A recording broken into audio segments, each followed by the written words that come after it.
Hi my dear students, क्या हाल है? कैसे हो? आई होप तुम सब लोग अच्छे होंगे। और ये बताओ कि लास्ट टॉपिक हमने क्या पढ़ा था? कुछ याद आ रही है? लास्ट टॉपिक हमने पढ़ा था addition elimination reaction SN2AR, correct है ना? तो लास्ट टाइम हमने SN2AR पढ़ा था। आज हम लोग एलिमिनेशन एडिशन रिएक्शन पढ़ेंगे, मींस एलिमिनेशंस एडिशंस इन एरोमेटिक कंपाउंड। इससे पहले क्या पढ़ा था? एडिशंस एलिमिनेशन इन एरोमेटिक कंपाउंड SN2AR, ठीक है? तो आज हम लोग पढ़ रहे हैं कि कैसे होगा elimination addition reaction in aromatic compound. क्यों क्लोरोबेंजीन से फिनॉल बनाने में हमें इतने टेम्परेचर की जरूरत क्यों पड़ती है? क्या रीजन है? मेरा नाम नितेश मिश्रा है। चलो हम लोग चलते हैं नेक्स्ट टॉपिक पे जो हमें पढ़ना है। यदि तुम्हें समझ में आ जाए, अच्छे समझ में आ जाए तो शेयर जरूर करना, लाइक करना और सब्सक्राइब करना। चलो चलते हैं हम लोग उस टॉपिक पे जो है क्या? SN2, ये SN, ये है SE2AR, ठीक है? अब ये इसे तुम ऐसे कह सकते हो aromatic nucleophilic aromatic electrophilic substitution reactions, means इसको हम लोग SNEA भी कर देंगे, ठीक है? यहां भी SAE2AR कर दो, ठीक है? तो इसका मतलब क्या होगा? ये इलेक्ट्रोफिलिक, ये एलिमिनेशन है, एलिमिनेशन एडिशन रिएक्शन है, ठीक है?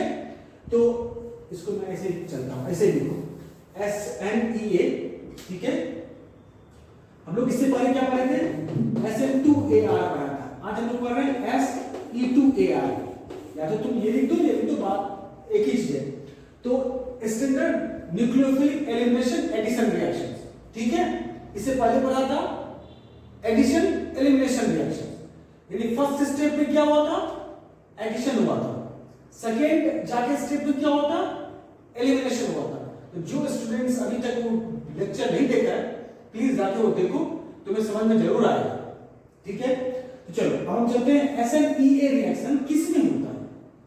किस कंपाउंड में SNEA रिएक्शन होता है? देखो स्टूडेंट, SN2AR ये होता है इलेक्ट्रॉन विड्रॉइंग ग्रुप में। किसमें होगा? जिस क्लोरोबेंजीन के साथ इलेक्ट्रॉन विड्रॉइंग ग्रुप होगा उसके साथ क्या होगा? SN2AR होगा, ठीक है? और जिस कंपाउंड के साथ इलेक्ट्रॉन डोनेटिंग ग्रुप होगा वहां पे एलिमिनेशन एडिशन रिएक्शन होगा। क्लियर है? अब देखो, अब यहां पे मैं लिखता हूं ये कंपाउंड, ये अब अपने पास क्या है? क्लोरोबेंजीन है, ठीक है?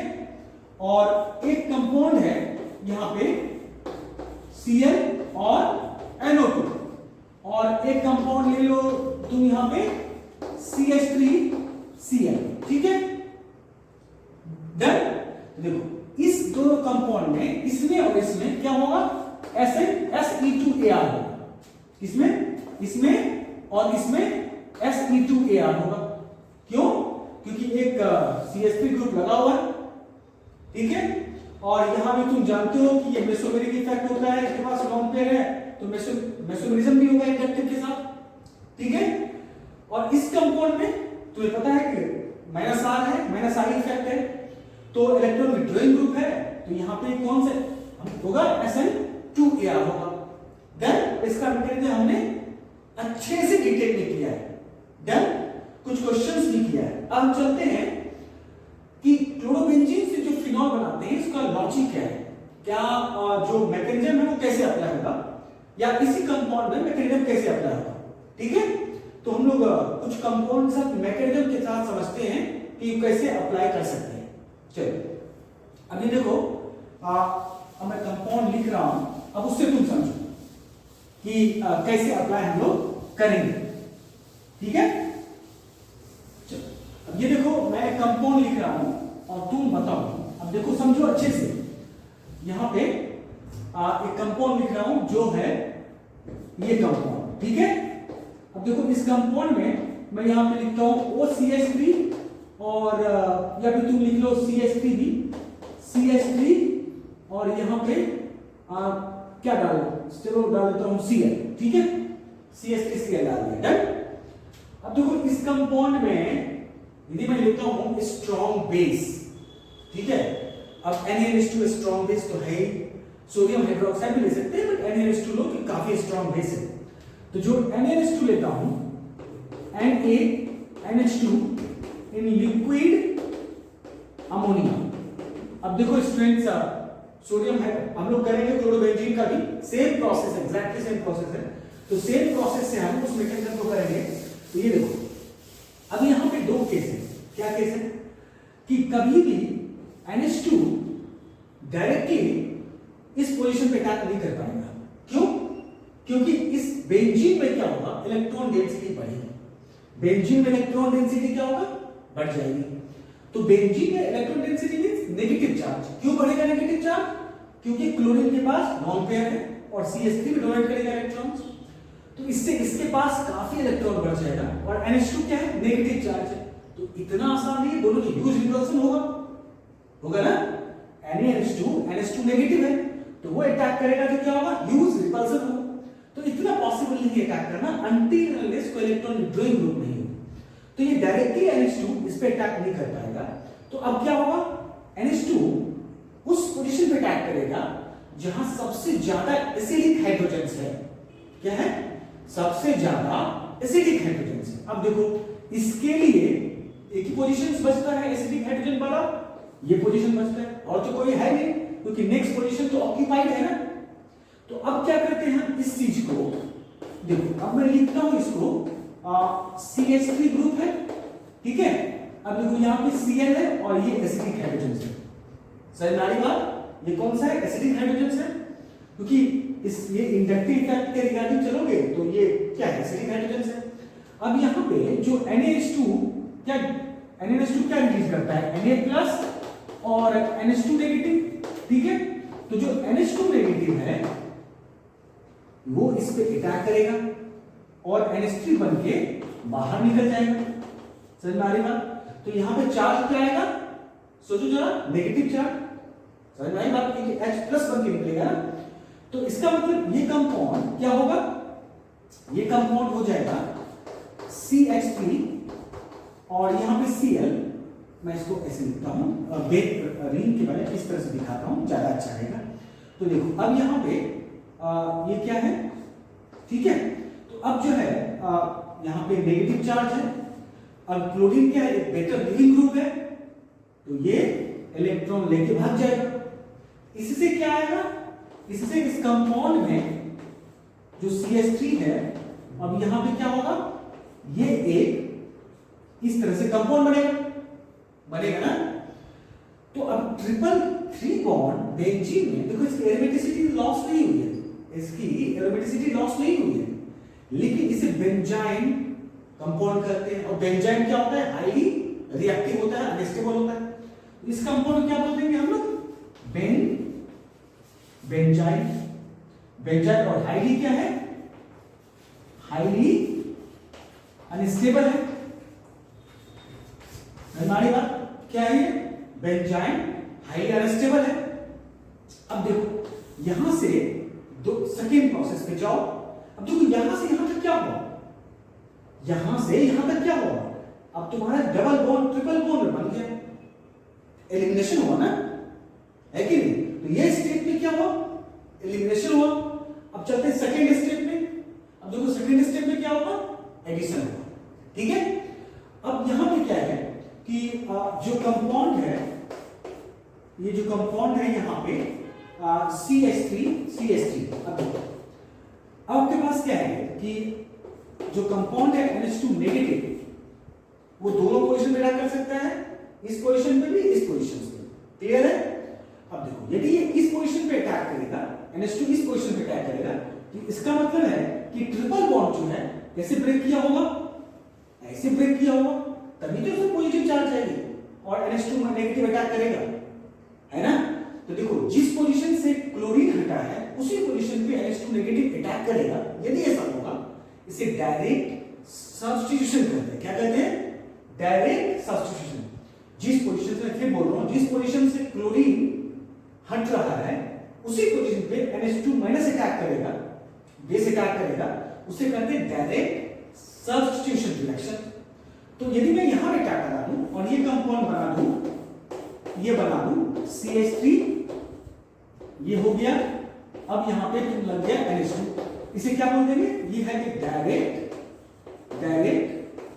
सब्स्टिट्यूशन हो गया।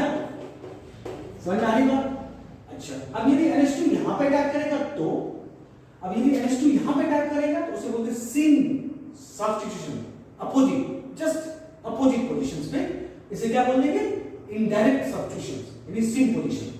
तो अब यहां पे ये क्या होगा? यदि ये NH2 नेगेटिव इस पोजीशन पे अटैक करेगा तो क्या होगा? ये कंपाउंड इस तरह से बनेगा, यहां पे CH3, अब देखो ये जो पोजीशंस है, अब क्या हो गया? यहां पे NH2 लग गया, इसे क्या बोल देंगे? इनडायरेक्ट सब्स्टिट्यूशन, यानी इनडायरेक्ट सब्स्टिट्यूशन। और याद रखना इसे हम क्या कहते हैं? सिन पोजीशन, और सिन सब्स्टिट्यूशन कहते हैं सिन पोजीशंस। ठीक है, अपोजिट पोजीशन को, इनडायरेक्ट सब्स्टिट्यूशन को क्या कहते हैं लोग? सिन पोजीशंस। तो ये सिन पोजीशन हो जहां पे अटैक करता है अपोजिट पोजीशन पे। तो तुमने क्या देखा? दो चीज देखा कि यदि आपके कोई भी ग्रुप को, डोनेटिंग ग्रुप हो, तो वहां पे क्या होता है?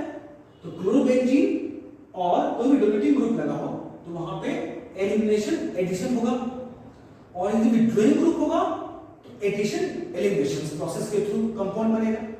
तो अब बात आती है कि क्लोरोबेंजीन के साथ भी क्या होगा? एग्जैक्टली स्टूडेंट्स, सेम प्रोसेस से मैकेनिज्म फॉलो होगा, एग्जैक्टली सेम प्रोसेस से। तो जस्ट लिखो, इसको नोट करो, फिर हम लोग चलते हैं क्लोरोबेंजीन से फिनॉल कैसे बनाते हैं और उस मैकेनिज्म पे जाते हैं। ठीक है, एग्जैक्टली सेम। बस वहां पे ये समझ लो कि CH3 नहीं है, बस दिमाग में निकाल लो CH3 वहां पे, तो क्लोरोबेंजीन निकाल आता है और सेम प्रोसेस से मैकेनिज्म फॉलो होगा।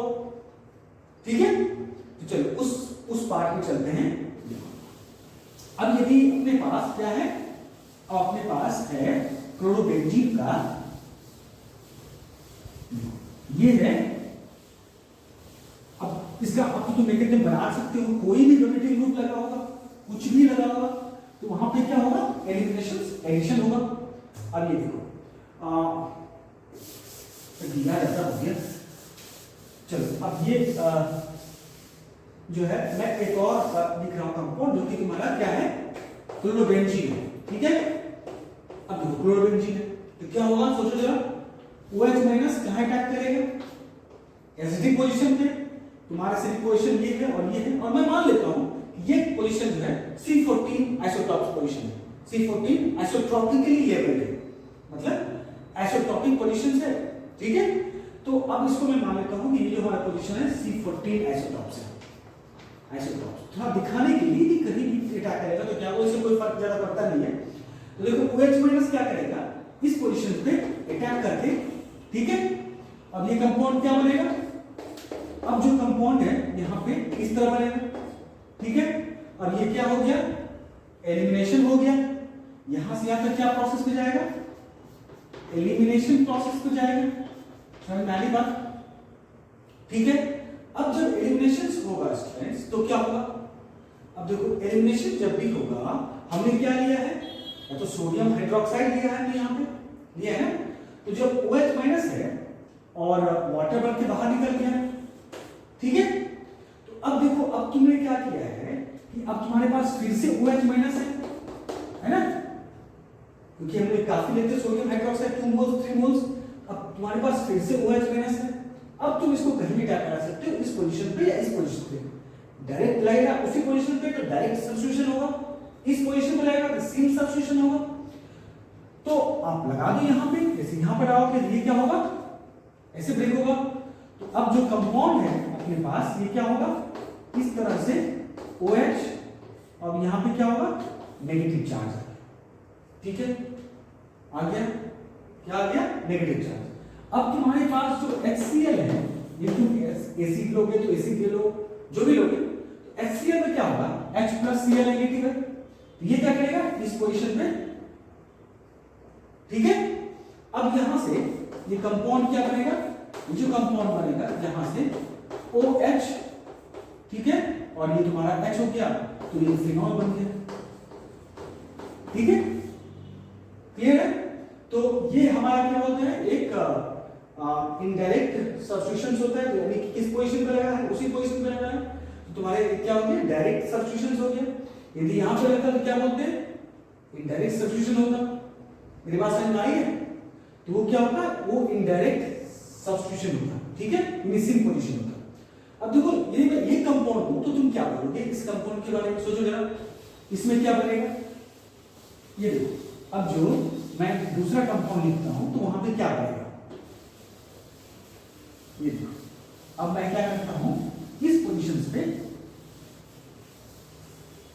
देखो, ये भी मैं ये बोलूं कि तुम्हारे पास ये कंपाउंड है, सोचो जरा क्या बनेगा इसके प्रोडक्ट, अब बताओ क्या बनना चाहिए इसके प्रोडक्ट। देखो अब इसके जो है क्या बनेंगे प्रोडक्ट, ये तुम्हारे पास एक कंपाउंड है, ठीक है, और यहाँ पे क्या है, CH3 है, और यहाँ पे Ci।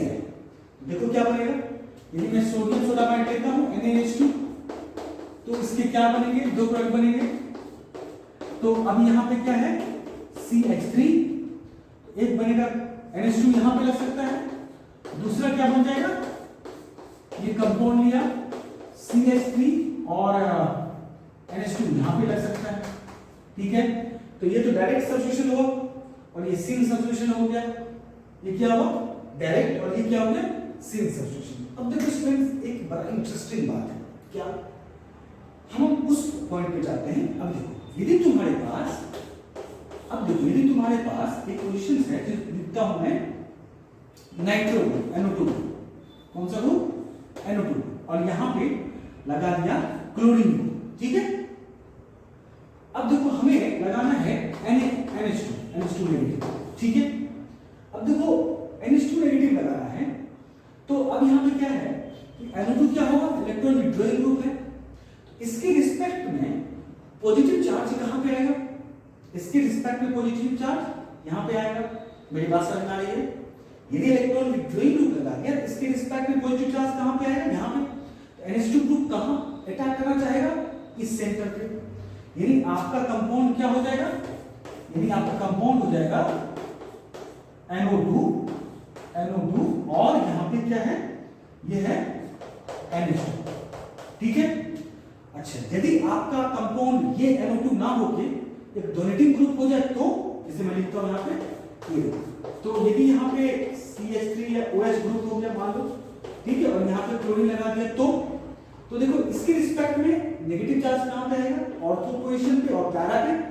जो तुम लोगे NH2 नेगेटिव, तो वो कहां पे अटैक करेगा, इस सेंटर पे आएगा, यानी वो क्या होगा कंपाउंड, वो बन जाएगा OH और NH2।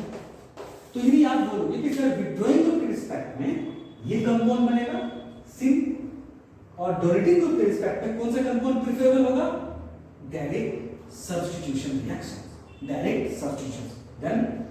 तो इसलिए हमने देखा कि क्लोरोबेंजीन में क्या किया, डायरेक्ट सब्स्टिट्यूशन किया, क्योंकि वो क्या था, डोनेटिंग ग्रुप की तरह एक्ट करता है, मेसोमेरिक इफेक्ट होता है उसके अंदर, ठीक है, इंडक्टिव और मेसोमेरिक। तो इसलिए हमने वहां पे डायरेक्ट सब्स्टिट्यूशन किया। तो आई होप तुम्हें समझ में आ गया कि विड्रॉइंग ग्रुप लगाने से क्या होता है और डोनेटिंग ग्रुप लगाने से क्या होगा। फिर भी तुम्हें इसके रिगार्डिंग कुछ भी फीडबैक होगा, कोई प्रॉब्लम होगा, तो तुम डायरेक्टली मेरे मेल सेक्शन पे जाओ, वहां से मेल करो कि सर मुझे इसमें डाउट है, तो आपने जो बताया उसमें ये मुझे डाउट है, ठीक है। फिर इस पे हम लोग नेक्स्ट क्लास को डिस्कस करेंगे, ठीक है। Thank you.